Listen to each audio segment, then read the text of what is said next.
Les acteurs du port avaient rendez-vous ce matin à la CCI pour un conseil portuaire. À l'ordre du jour, 3 grands sujets, à commencer par l'examen de documents fournis par MCG au département. Nous avons pu remarquer qu'il manquait encore pas mal de dossiers qui n'ont pas été transmis par MCG, malgré différentes relances. Ensuite, on remarque également quelques incompréhensions. Je ne peux pas m'étendre encore plus sur ce dossier-là, mais quelques incompréhensions. Ensuite, nous, acteurs, on a simplement... moi, j'ai précisé plus exactement que le plus important, c'était quand même de penser aux usagers, opérateurs, importateurs, transitaires et usagers, et également, en définitif, le Mahorais, le consommateur final, parce que c'est lui qui subit réellement les hausses de tarifs et les difficultés que nous avons à avoir un tarifaire reconnu par tout le monde. Entre l'Union Maritime et MCG, le son de cloche n'est jamais le même. Selon le représentant de Mayotte Channel Gateway, le délégataire a montré patte blanche et fourni tous les documents qui lui étaient demandés, dont certains depuis plusieurs années. C'est un conseil portuaire qui s'est déroulé dans un climat très apaisé. La société MCG a pu démontrer qu'on a transmis tous les éléments qui ont été demandés par le département. On a répondu aux différentes questions du département aussi. Donc je pense que pour la suite, il n'y avait pas question d'une résiliation, mais c'était simplement un lieu d'échange et de débat. Autre sujet à l'ordre du jour, la dissolution de la délégation de service public.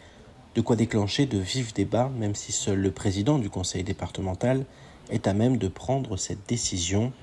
En attendant, du côté de l'Union Maritime, la position est claire. Moi, je pense arriver à un moment, quand il y a autant de batailles depuis 8-9 ans, je ne veux pas faire l'historique de tout ce que nous avons vécu, vous savez très bien, quand on a autant de difficultés dans le dialogue, etc., je dis qu'il faut très simplement siffler la fin du match. Siffler la fin du match, c'est quoi ? C'est simplement un changement de gouvernance. À partir de là, c'est la position de l'Union Maritime, du président de l'Union Maritime plus exactement, et c'est également de la majorité, je pense, du Conseil portuaire. Mais ceci dit, ce n'est pas ce que nous recherchons. On recherche avant tout un port apaisé. Mansour Kamardine, le président du Conseil portuaire, a expliqué que pour s'apprécier, il faut d'abord se connaître. Avec la nouvelle mandature, la gestion des relations au port semble sur le point de changer, pour le meilleur ou pour le pire. Affaire à suivre.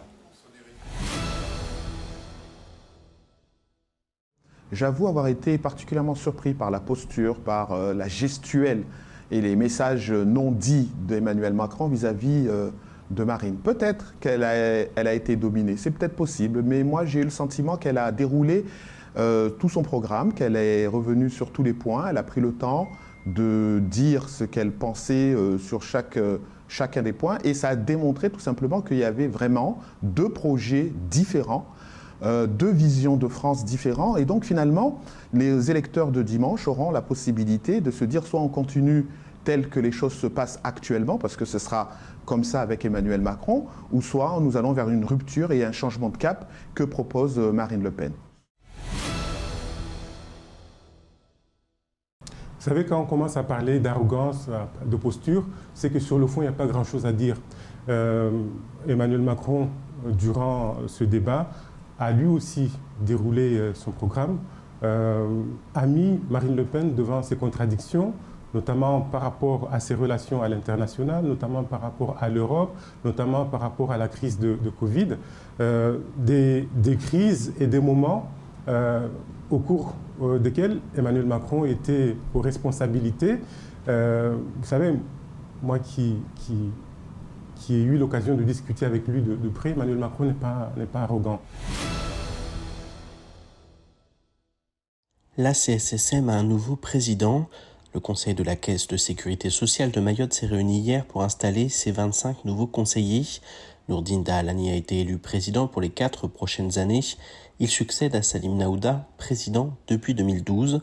Nourdine Dahalani connaît bien la CSSM du fait de ses anciennes responsabilités de président de la commission de recours amiable au titre des organisations syndicales des salariés. Il est également président du comité local de la Mutuelle des finances. Le conseil comporte dorénavant en son sein des représentants des employeurs, des représentants des salariés et un troisième collège associant les représentants de la société civile. Les volailles Montpouletti sont certifiées halal. Montpouletti est une marque de volailles 100% locale et mahoraise. L'entreprise AVM a décidé de faire certifier ses produits halal. Hier, les représentants du conseil cadial ainsi que le grand cadi se sont rendus sur le site de l'abattoir de volailles à Kahani afin de certifier que la composition et les procédés utilisés rendent les produits Montpouletti licites en vertu de la loi islamique. Si Montpouletti a toujours utilisé le même procédé de production, la marque souhaitait officialiser les choses pour que chacun puisse manger en toute confiance ses volailles.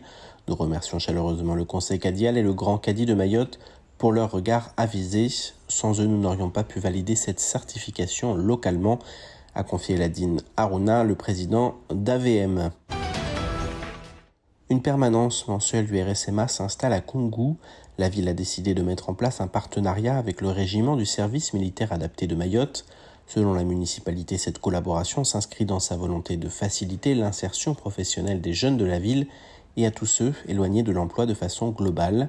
La permanence se tiendra à la bibliothèque de Koungou chaque mois jusqu'à la fin de l'année. La mairie appelle les jeunes volontaires à venir s'informer et ou s'engager. Le régiment est en effet l'un des plus importants centres de formation des jeunes sur le territoire, le tout avec des taux d'insertion très importants puisque 8 stagiaires sur 10 pris en charge par le RSMA trouvent un travail à l'issue de la formation. 11, c'est le nombre de médailles glanées par la délégation mahoraise de kickboxing au championnat de France, une réussite qui n'est autre que le fruit d'un travail acharné. Alors la préparation était intense pour les jeunes, on les a poussés vraiment parce qu'on s'attendait à un niveau assez haut en métropole. Donc les jeunes se sont accrochés et puis ils ont ramené les médailles, ils ont fait des belles prestations. Même s'ils n'ont pas tous ramené des médailles, ils ont fait des très belles prestations. Donc on est assez satisfait. Pour les jeunes, cette expérience a été extraordinaire. Ce n'est que la deuxième fois que Mayotte participe au championnat de France. Tous les clubs ont pu se rencontrer et les athlètes pensent déjà à la suite. Il y a aussi eu le soutien de tous les clubs et c'était vraiment génial, une expérience géniale. Il n'y avait pas de... Chaque club de son côté, c'était un seul club, c'était juste Mayotte. Là, on va continuer à s'entraîner. On va beaucoup s'entraîner même pour peut-être l'année prochaine retourner à Paris pour faire des championnats ou peut-être même à La Réunion. La suite, c'est en effet une préparation intense, notamment en vue des Jeux des îles. Le kickboxing a été ajouté aux épreuves et certains adultes de l'île ont des chances de très bien figurer. Il va y avoir les Jeux des îles qu'il va falloir commencer à préparer.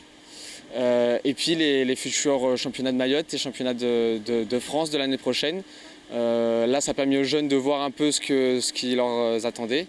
Et donc là, maintenant, c'est au boulot. Les méthodes de travail ont fonctionné pour les championnats de France. Il reste à espérer que la dynamique va se poursuivre et s'intensifier à l'avenir.